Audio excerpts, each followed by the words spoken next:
That precise, quiet moment of humiliation when you realize your intelligence has been weaponized against you. When you watch someone with half your capability celebrate a victory handed to them by connections you'll never have. That coiled tension in your jaw as you force yourself to congratulate them.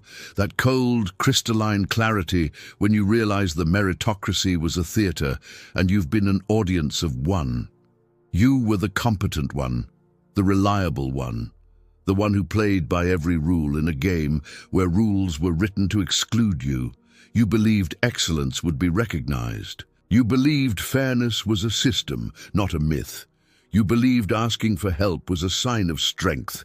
And with each betrayal, each overlooked promotion, each "we decided to go in another direction," a part of you began constructing a silent monument to your own resentment.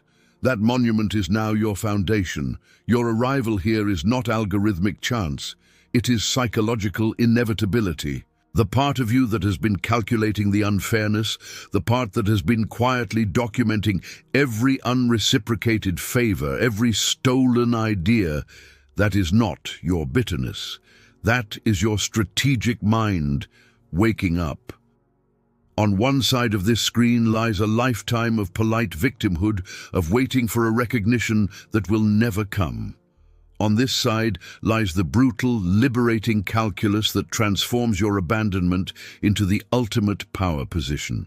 In the next 30 seconds, you will choose, and that choice will be written in the architecture of your future. A wise prince should establish himself on what is in his own control and not in that of others. Niccolo Machiavelli. The system is not broken. It is functioning perfectly. Its primary export is a psychological narcotic called support, and you have been taught to crave it. Mentors, networks, handouts, cheerleaders, these are not tools for your ascent. They are control mechanisms designed to keep you predictable, grateful, and most importantly, indebted. Every offer of help is a silent contract written in psychological ink. The currency is your autonomy. The interest is your compliance. When you were overlooked for that promotion, when your ideas were credited to someone better connected, when your late nights went unnoticed, you weren't failing. You were being immunized. You were being spared the infection of dependency. Your loneliness is not a social failing. It is a sterile operating room. Your resentment is not an emotion to be healed. It is the clean, burning fuel of a reactor that runs on truth. The question, "Why doesn't anyone help me?" is the cage. It assumes help is desirable. It assumes connection is strength. These are the foundational lies of a system terrified of what you might build without its permission. Your lack of resources is not your obstacle. It is your strategic advantage, purified of the dead weight of obligation. But this advantage requires a specific psychological architecture to weaponize. An architecture we begin constructing now. For the next 25 minutes, I will dismantle the machinery of your dependence and hand you the blueprints for absolute sovereignty. You will never again view your isolation as a weakness. You will operationalize it as your primary strategic asset. We will move through 6 immutable laws of power forged in the vacuum of zero support. You will master the law of the vacuum, understanding why emptiness creates gravitational opportunity. You will bypass the debt trap, seeing how help is the most expensive currency you will never again spend. You will adopt the orphan strategy, a complete psychological rewiring that severs your need for validation at the root. You will execute resourceful ruthlessness, the art of intellectual scavenging that turns every obstacle into a tool. You will build within the fortress of silence, where your empire grows unseen and unassailable. And you will execute the re-entry, emerging not as a petitioner, but as a sovereign entity that redefines the landscape. You will transition from the abandoned victim to the debt-free king. Your lack of support is about to become the single greatest reason for your untouchable ascendancy. This is not motivation. This is strategic weaponization. If these ideas resonate with you, hit that subscribe button for more top-tier content. Also, drop a debt-free in the comments so I know you're ready. Let's dive in. Physics fears a vacuum. Power cultivates it. That hollow space in your life where encouragement should be, that silence where approval should resonate. This is not absence. This is a pristine laboratory. When your environment is filled with voices, resources, and agendas that are not your own, you are not supported. You are colonized. Your mind becomes committee-driven. Your decisions become consensus-based, and your vision becomes a compromised document. But this vacuum you inhabit, this profound, echoing solitude, it is a gravitational singularity for your own potential. With no external noise, every thought, every ounce of creative desperation is pulled inward with immense force. There are no debates, no approvals needed, no energy leaked into managing the expectations of benefactors who do not exist. There is only the raw problem and the absolute clarity of your will to solve it. This is the foundational Machiavellian strategy for the betrayed intellectual. True leverage is born in emptiness. You cannot be manipulated through promises of future support if you expect none. You cannot be betrayed by allies you do not possess. The vacuum is a sterilizing flame. It incinerates weak ideas, half measures, and the entitled lethargy that infects those propped up by systems. Their network is their cage. Your emptiness is your infinite foundation. A foundation built on nothing owed can support a structure of any magnitude. This vacuum is your primary strategic resource, but to harness it, you must first understand the sinister nature of what you thought you needed. Let us perform an autopsy on support. Let us dissect the cadaver of help and examine the parasitic mechanics within. When an individual or institution offers you assistance, financial, social, or emotional, they are not engaging in altruism. They are executing a psychological investment strategy. They are purchasing silent equity in your future decisions. This is the debt trap, and its ledger is written in obligation, not currency. Every favor is a lien against your autonomy. Every "I believe in you" carries the unspoken clause. As long as you remain within the boundaries of what I find believable, your mission ceases to be yours. It becomes a joint venture with silent partners whose primary interest is the protection of their emotional investment. Your boldness is tempered. Your unconventional ideas are filtered. You are no longer building a legacy. You are managing a portfolio of other people's expectations. Consider the last piece of unsolicited advice you received. That was not guidance. It was a soft coup, an attempt to install a governing software in your mind, authored by someone else. Accepting help is the fastest way to surrender your strategic initiative. It makes you predictable. It makes you controllable. The establishment does not fear the lone genius. It fears the independent sovereign. It breeds dependency because dependent minds are governable minds. So when the silent scream echoes in your mind, "Why doesn't anyone help me?" you must recognize it as the programming of your own captivity.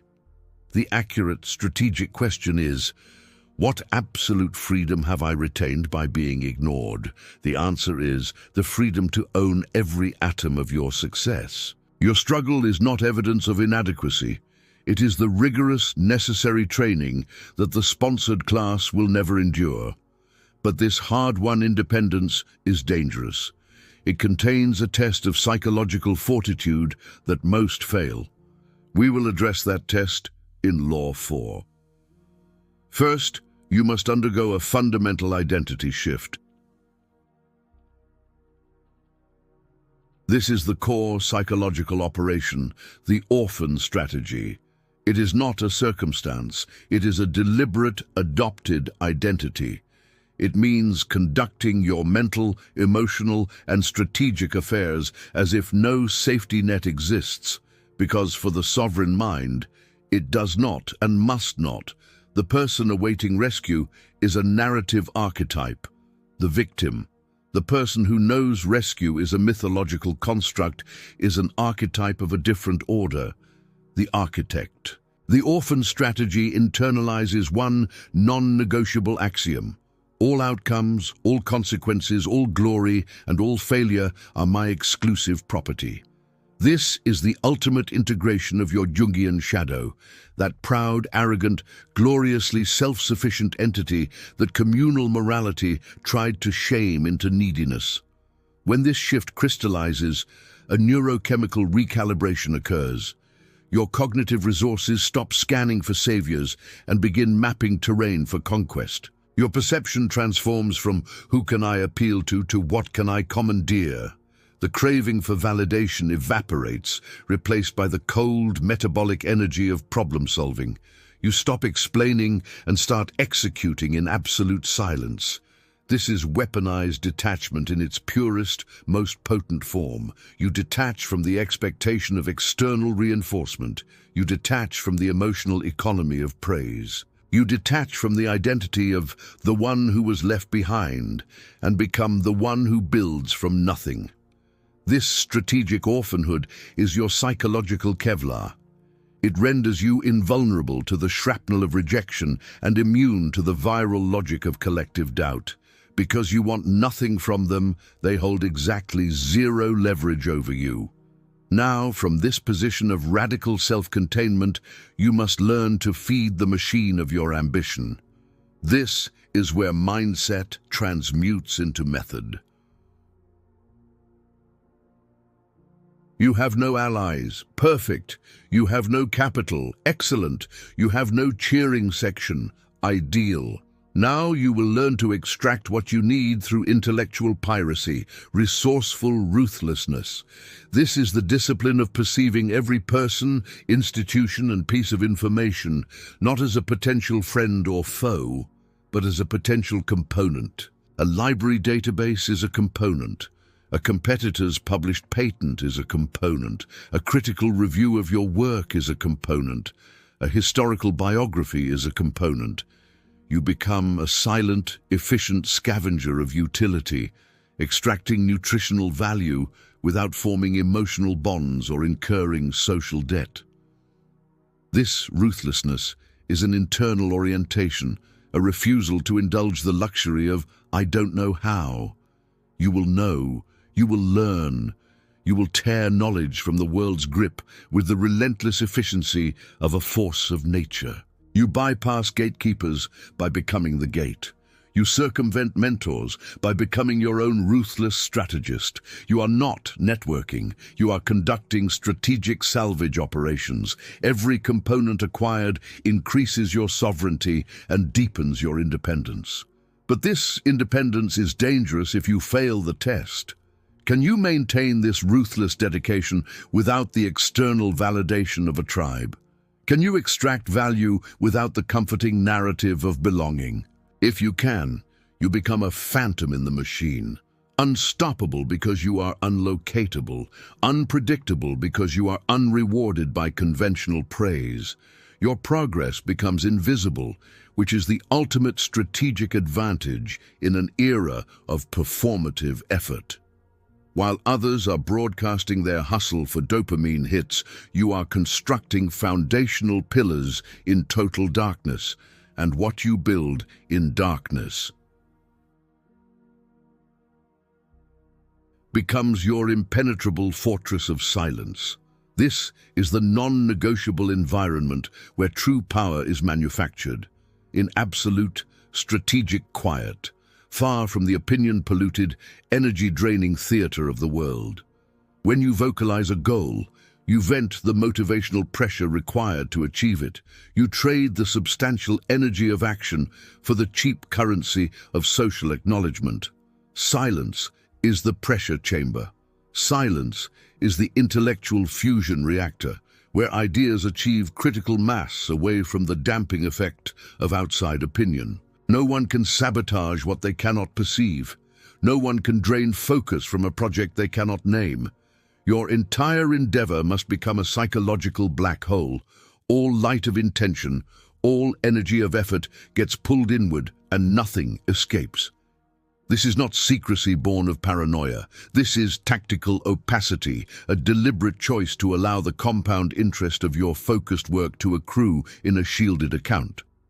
While the world is distracted by the noisy spectacle of collective striving, you are making silent, exponential gains in the architecture of your own capability. This fortress is both a physical space and a cognitive state. You withdraw your attention from the digital coliseum. You withdraw your emotional capital from the drama of the herd. You build a moat of disciplined focus around your mental territory. Inside this fortress, you are the absolute monarch. Your judgment is the only law. Your timeline is dictated by strategy, not by the fickle applause of an audience you have strategically rejected. This is how isolation transmutes from a passive state into an active weapon of mass construction. But a fortress, by design, has a gate, and you alone will decide the precise moment of its opening. Do not break silence until construction is complete. Do not emerge from the fortress until your position is unassailable. The re-entry is not an application for membership. It is a territorial annexation. It is the unveiling of a completed reality that asks for no permission and acknowledges no precedent. You re-enter the social and professional arena not with a request for a seat, but with the delivery of a new table, crafted by your hand, from materials you alone sourced, according to a design that existed only in your sovereign mind. Your success, now a tangible operational fact, becomes your only communication. It speaks a language that bypasses debate and goes straight to subconscious recognition. The same architectures that ignored you will now scramble to retrofit narratives of their support. Let them. Their narratives are now irrelevant artifacts. You are no longer a participant in their game. You have defined the parameters of a new one. This is the ultimate Machiavellian power move, to owe your demonstrated supremacy to the very absence of their assistance. You are the living refutation of their entire economy of favor and debt. You are the debt-free sovereign. Your authority was carved from the bedrock of your own unresolved struggle. Your crown was forged in the private furnace of your own relentless will. You gaze upon the networked, the sponsored, the mentored, not with envy, but with the calm, detached understanding of a different species. They are entangled in a web of reciprocal obligation. You operate in the clean, free air of absolute ownership. Their help was always a cage. You, by strategic necessity, never entered. Let the resentment now complete its final transformation. It has served its purpose as the diagnostic tool that identified the infection of dependency. Let it now calcify into the permanent, structural integrity of your total self-determination. You were not overlooked. You were quarantined for your own protection, spared from the pandemic of communal neediness, selected for the more arduous, infinitely more potent path of the sovereign architect. The path where every accomplishment is a sovereign asset, unencumbered by the claims of ghosts. This is the forbidden calculus they shielded you from, that your greatest perceived liability, your total lack of support, is, in fact, your most potent strategic advantage. It is the advantage of zero drag, the advantage of uncompromised vision, the advantage of moving through the world as a gravitational anomaly, altering trajectories by your mere presence. From this moment forward, you do not seek support. You systematically eliminate its necessity from your psychological equation. You do not mourn the absence of a team. You celebrate the lethal efficiency of a unified mind. You weaponize your isolation. You operationalize your solitude. You are the strategic orphan who engineered a kingdom, and a kingdom built on zero debt can never be repossessed. If you are ready to inhabit this reality, to operate from this unassailable position, declare it. Let me see the word sovereign in the comments. This is how we identify the architects among the tenants. This channel is the silent fortress where we engineer psychological unassailability, where we trade the depreciating currency of validation for the permanent asset of impenetrable power. If you are finished being a vulnerable node in someone else's network, subscribe. This is where we move beyond psychology into the realm of strategic physics. And whatever you do, do not stop now. The on-screen video is not a suggestion. It is a critical strategic annex to this blueprint. It reveals the single cognitive maneuver that transforms any opponent's aggression into pure catalytic fuel for your ascent. This is not optional intelligence. Trust the process. You do not want to be without this tool. I'll see you there. See what others miss. Know what others fear. Become who others can't.